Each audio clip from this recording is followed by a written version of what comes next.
మన రెసిపీ చిట్టు పునుగుల్ని ఎలా చేసుకోవాలో చూద్దాం. మేము ఉండే దగ్గర ఇవైతే అస్సలు దొరకడం లేదండి. అందులో మన సబ్స్క్రైబర్స్ చాలా రోజుల నుంచి అడుగుతున్నారు. ముందుగా ఒక బౌల్లోకి ఇడ్లీ పిండి కానీ దోశ పిండి కానీ ఒక కప్పు తీసుకోండి. తర్వాత అందులోకి ఒక కప్పు మైదా, హాఫ్ కప్పు బియ్యం పిండి, అలాగే కొంచెం జీలకర్ర వేసుకొని ఇలా ఈ కన్సిస్టెన్సీ వచ్చే వరకు వాటర్ వేసుకొని కలుపుకోవాలి.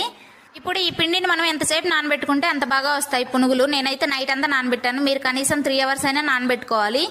నైట్ అంతా నానబెట్టిన తర్వాత ఉదయాన్నే ఉప్పు అలాగే కొంచెం అటు సోడా వేసుకొని ఇలా ఆయిల్ హీట్కి పెట్టుకొని చేయి కొంచెం తడి చేసుకొని ఇలా తీసుకొని చిట్టు చిట్టు పునుగుల్లాగా వేసేసుకోవడమే. ఆయిల్లో వేసిన వెంటనే పైకి తేలుతాయి అనమాట.